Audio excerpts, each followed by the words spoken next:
Hey guys, Steve Hanford here. I want to talk about our rules for the Lions Karate Tournament Circuit 2026. I want everybody to be aware of the rules, what to expect, so that if we win, we know why we won. If we lost, maybe we have some ideas of why we lost and what we can do to improve.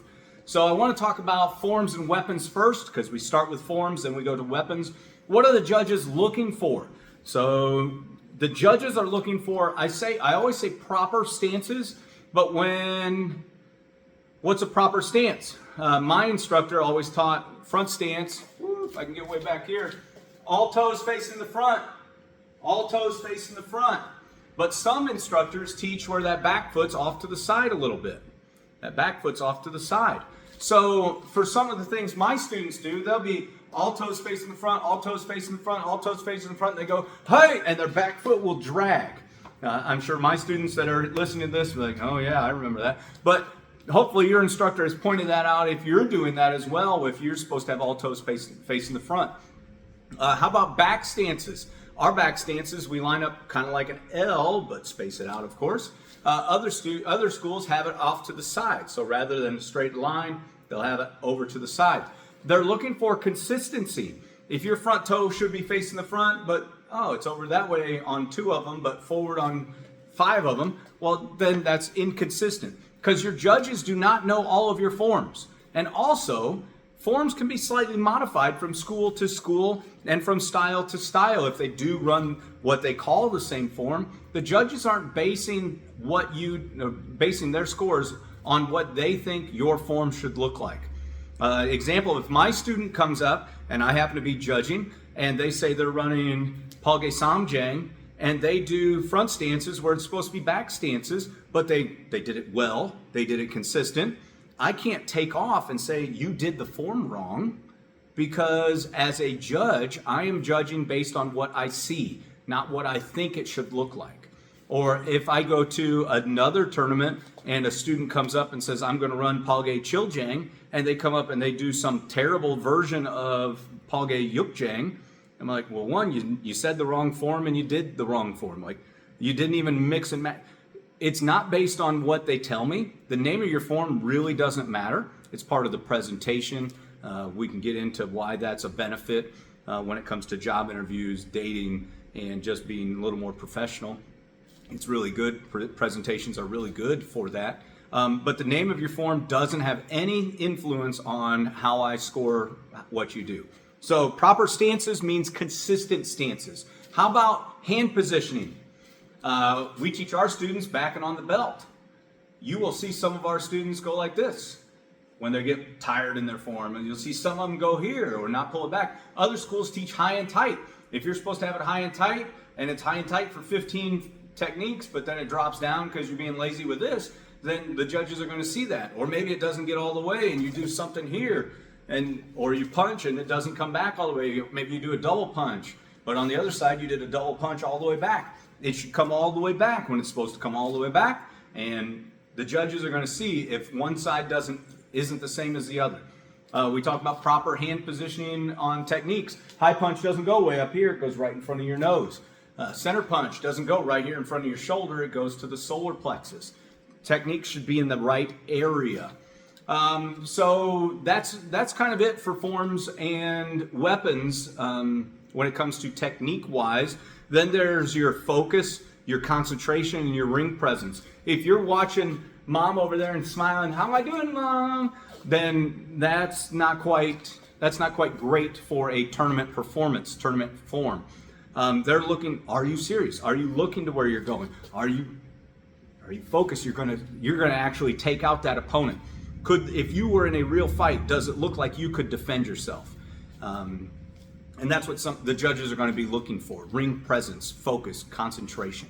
Then when we get to sparring, this is where a lot of it differs from school to school or tournament to tournament. And these are going to be our rules. We're going to follow our rules. Everybody will follow our rules so that everybody's on the same page. That's one, Mr. Bethea always said that's one of the best things that makes you a great martial artist, if you can adjust and adapt. If you go to, I saw a tournament over the weekend. You guys can't see the lines, but a competitor kept moving back. stepped on the line. Whenever you step on the line, automatically gives the other person a point. He lost 2 points for that. And that's where Mr. Bethea would say, you have to be able to know the rules of your tournament and then adjust your sparring to those rules. And that makes you a much better sparring competitor and just better overall. So for our rules, we go 2 minutes or 5 points. First to 5 points or 2 minutes. It's a running clock. It only stops when the center judge says stop, usually for a strap that came off or any type of, hopefully, light injury. No, nothing serious. Or a 3-0 or 4-1 point differential.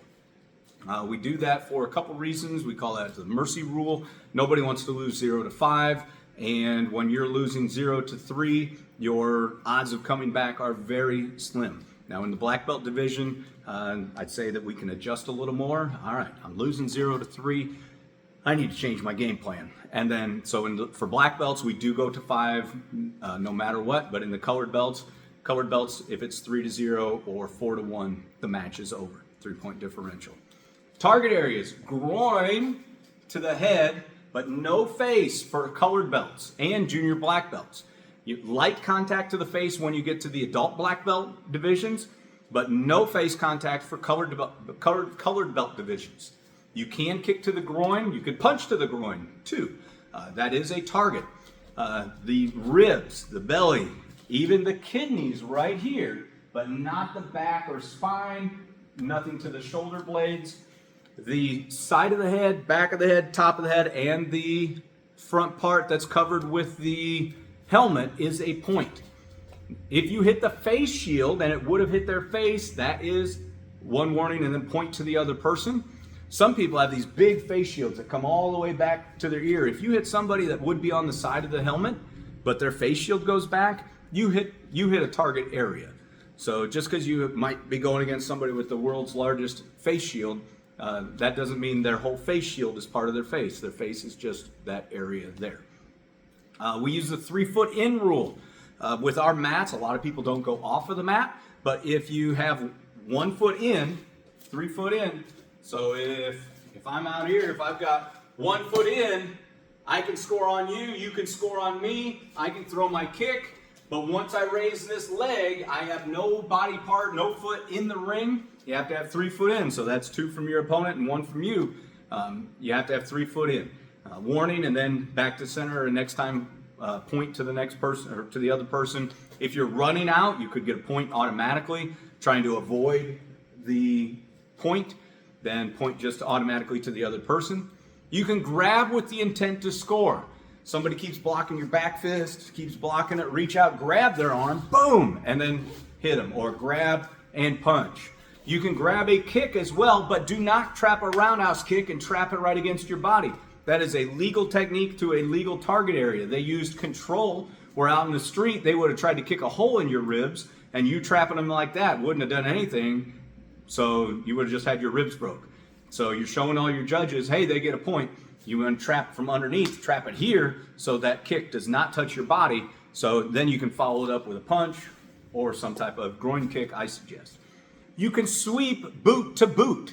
Boot to boot. I didn't say boot to leg, I didn't say boot to knee. At that tournament that somebody just ran out of bounds the other day, there were some leg kicks in there. No, boot to boot. When we practice sweeping, you don't see sweeps too often, but when we practice sweeping in class, we have these little medicine balls and even basketballs where we sweep on the ground because you can get your foot right next to the ground, almost like taking a golf divot lightly.